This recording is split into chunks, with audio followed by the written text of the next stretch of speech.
Lockdown में बाहर फंसे हुए मजदूरों, उनके आश्रितों और जो बाहर स्टूडेंट फंसे हुए हैं उनको न्याय देने की मांग को लेकर भाजपा के जितने भी विधायक हैं, मंत्री हैं और पदाधिकारी सभी आज एक दिवसीय उपवास पर बैठे हुए हैं।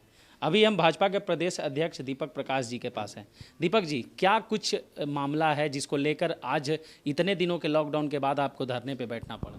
देखिए, पूरे झारखंड में आज भारतीय जनता पार्टी की ओर से जो भारतीय जनता पार्टी के विधायक हैं, सांसद हैं, हमारे कोर कमेटी के सभी वरिष्ठ नेता हैं, प्रदेश के पदाधिकारी हैं, पूर्व प्रदेश अध्यक्ष हैं, ऐसे सभी सम्मानित लोग आज उपवास 10 बजे से 4 बजे तक रखें।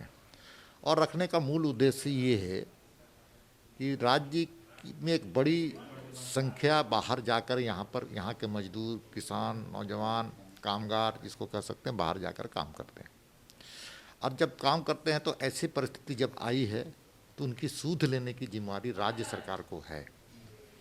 वो किस हालात में है, किस प्रकार से हैं, उनके आवास की चिंता क्या है, भोजन की चिंता क्या होनी चाहिए, वो राज्य सरकार हम कह सकते हैं संवेदनहीनता का परिचय दे रही है। जो उनके परिवार यहाँ पर हैं, उन आश्रित परिवार, उनकी भी चिंता करनी चाहिए, राज्य सरकार की नैतिक जिम्मेदारी है। भारतीय जनता पार्टी से जितना बन पाया, भारतीय जनता पार्टी ने वहाँ की प्रदेश इकाई को सहयोग लेने का काम किया और बहुत अच्छी संख्या में वहाँ के हमारे प्रदेश की इकाई ने सहयोग दिया। उसके लिए वो धन्यवाद के पात्र हैं प्रदेश की इकाई भारतीय जनता पार्टी की। लेकिन दुर्भाग्य से यहाँ पर जो स्थिति पैदा हुई कि इनके नाम पर एक ऐप जारी किया गया, ऐप धाराशाही है।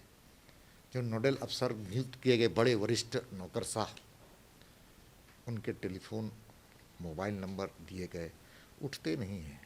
झारखंड भवन जो केंद्र बिंदु होना चाहिए था वो शून्यता पर है। राज्य सरकार की नीयत ठीक नहीं है, काम करने में अक्षम साबित हो रही है। तो झारखंड की जनता की आवाज़ बनकर के हम समाज को बताना चाहते हैं और उनके साथ खड़ा है आज हमने।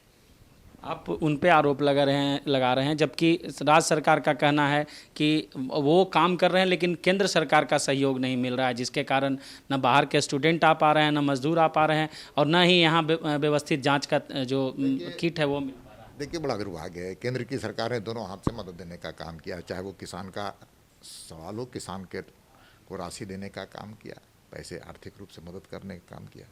खाद्यान्न जिसको कहते हैं, चावल और दाल 3 महीने का केंद्र की सरकार ने दिया। 2200 करोड़ से ऊपर ज़्यादा मदद उनको देने का काम किया, मेडिकल किट देने का काम किया। लेकिन मैनेजमेंट करने का काम तो इनको है। पीडीएस सिस्टम आज भ्रष्टाचार की चरम सीमा पर है, लोगों तक मिल नहीं रहे हैं, डिजास्टर मैनेजमेंट फेल हो चुका है। इसके लिए बीजेपी दोष है कि इनके सरकार दोषी है? और इनकी सरकार दोषी है, तुष्टीकरण की नीति जारी है। आलमगीर आलम यहाँ से हजारों लोगों को ले गए, कई बांग्लादेशी को लेकर चले गए, उन पर कोई कार्रवाई नहीं। जब यहाँ से बांग्लादेशी जा सकता है तो मेरा झारखंडी जो लड़का जो कोटा में पढ़ता है क्यों नहीं आ सकता? ये सवाल तो हैं, और जब ये सवाल हैं तो हम सवाल पूछेंगे ही, और जब सवाल पूछेंगे तो इनको तिल मिलाना नहीं चाहिए, बल्कि रचनात्मक ये सुझाव है उनको मानना चाहिए। तो जैसे दीपक प्रकाश जी धरने पे बैठे हैं और एक दिवसीय जो कार्यक्रम है इनका, इसी तरह भाजपा के अन्य नेता भी बैठे हैं। तो चलते हैं हम दूसरे नेताओं के पास और जानते हैं कि क्या कुछ राज्य सरकार काम कर रही है, क्या वो संतुष्ट है और केंद्र से उनको मदद मिल पा रहा है कि नहीं। तो अभी हम आए हैं, प्रदेश प्रवक्ता प्रतुल सहदेव जी हमारे साथ हैं। ये भी बीजेपी का जो कार्यक्रम है, एक दिन का उपवास का कार्यक्रम, उसी के तहत ये भी बैठे हैं, प्रदेश के पदाधिकारी हैं। प्रतुल जी, हेमंत सोरेन ने ट्वीट के माध्यम से आरोप लगाया है आपके दल पे कि भाजपा केंद्र सरकार मदद नहीं कर रही है, जिसके कारण कोटा में फंसे जो छात्र हैं वो नहीं आ पा रहे हैं। देखिए, हेमंत सरकार वर्चुअल दुनिया से चलती है, इनको ट्विटर पे ज़्यादा भरोसा है। जिस समय कामगार फंसे थे, यूपी सरकार ने एक बड़ी योजना बनाकर केंद्र से अनुमति लेकर एक कोटा से इन छात्रों को वापस लाने का कार्य किया, और उस समय हेमंत सोरेन जी ऐप को लॉन्च कर रहे थे जो कामगारों को मदद करेगा, जो ऐप काम ही नहीं करता है। तो हमें लगता है अगर हेमंत सोरेन ने ये 10 दिन पहले से ये तैयारी शुरू की होती तो हमारे बच्चे वापस आ गए होते, कामगारों को भी लाने का मार्ग सुगम हो गया होता। लेकिन हर एक चीज़ के लिए केंद्र को कोसना ठीक नहीं है। आप अच्छे से प्रयास करें, आप पहले तो ये प्रयास करें कि जो बाहर फंसे कामगार हैं उनको भोजन मिल रहा है कि नहीं, कोटा में फंसे छात्र सुरक्षित हैं कि नहीं, उन सरकारों से आप कोऑर्डिनेट करें। लेकिन वो नहीं करके ये सिर्फ ट्विटर पे और ऐप के ज़रिए मदद पहुंचाने की कोशिश कर रहे हैं। आपको क्या लगता है कि केंद्र सरकार की भूमिका है कोटा से छात्रों को लाने में? देखिए, पहल तो राज्य सरकार को करनी होगी, लेकिन चूंकि 3-4 राज्यों का मामला है तो बिना केंद्र सरकार के सहमति के ये नहीं हो सकेगा। इन्हें योगी आदित्यनाथ जी से सीखना चाहिए। जब पूरे प्रदेश में जिस समय छात्रों को वापस लाने की मांग शुरू भी नहीं हुई थी, उन्होंने दूरदर्शिता दिखाते हुए एक बड़ा प्लान तैयार करके सैकड़ों बसें भेजकर छात्रों को मंगा लिया। अब इनकी नींद टूटी है और अब ये प्रधानमंत्री जी से गुहार कर रहे हैं।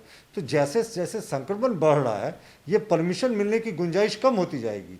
तो मुझे लगता है कि इन्होंने सिर्फ राजनीति करके पूरे मामले को पेचीदा बना दिया। तो आप सुन सकते हैं कि भाजपा का क्या कहना है कोटा में फंसे छात्रों पे जो मुख्यमंत्री ने ट्वीट किया था। हम चलते हैं और भी जो भाजपा के नेता हैं उनके पास और देखते हैं कि क्या कुछ मुद्दे को लेकर वो एक दिवसीय उपवास पे बैठे हैं और क्या कार्यक्रम है भाजपा का आगे। तो बीजेपी का उपवास कार्यक्रम चल रहा है। हमने दिखाया आपको कि किस तरह जो प्रदेश के पदाधिकारी हैं, प्रदेश अध्यक्ष हैं, वो बैठे हुए हैं। अभी हम आए हैं, प्रदेश मंत्री सुबोध सिंह गुड्डू हैं, ये भी उपवास कार्यक्रम पर बैठे हुए हैं जो पार्टी का कार्यक्रम चल रहा है। क्या कार्यक्रम है और कौन कौन लोग शामिल हैं इसमें, उस उपवास कार्यक्रम में?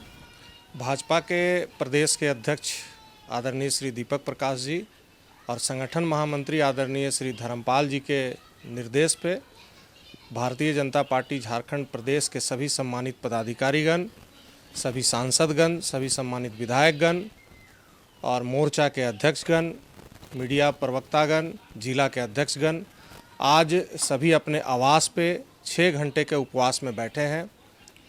झारखंड सरकार के मुखिया श्री हेमंत सोरेन जी के क्रियाकलाप जो लगातार बयान दे रहे हैं कि हमको केंद्र आर्थिक मदद नहीं कर रही है, केंद्र की ओर से मदद नहीं मिल पा रही है, जबकि 2703 करोड़ रुपया आदरणीय मोदी जी की सरकार के द्वारा झारखंड सरकार को दिया गया विभिन्न मदों में।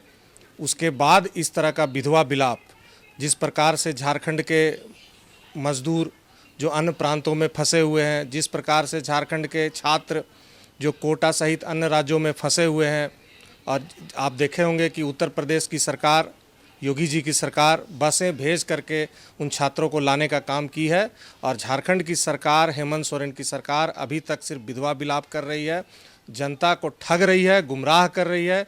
इसे देखते हुए आज हम सब 6 घंटे के उपवास अपने आवास पर बैठे हैं।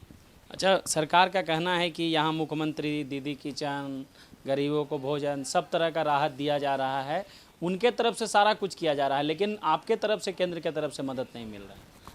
जिस दिन से ये उपवास, जिस दिन से ये कोविड-19 का प्रधानमंत्री जी का उद्बोधन आया लॉकडाउन का, उस दिन से आप देखे होंगे कि देवतुल्य भारतीय जनता पार्टी के कार्यकर्ता मंडलों में, गांवों में, टोलों में किस प्रकार से मोदी आहार का वितरण अपने जानों पर खेल करके बांटने का काम किए हैं।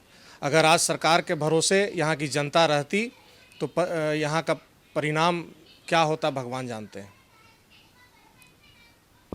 तो भाजपा का एक दिवसीय उपवास कार्यक्रम है, इसलिए कि ताकि जो प्रवासी मजदूर हैं और जो श्रमिक फंसे हुए और उनके जो परिजन हैं उनको लाभ मिल पाए, और राज्य सरकार लाभ नहीं दे रही है, यही आरोप है इनका, और राज्य सरकार उनको उचित जो लाने की व्यवस्था वो नहीं कर पा रही है, आरोप है, और इसी आरोप को लेकर ये उपवास कार्यक्रम में है।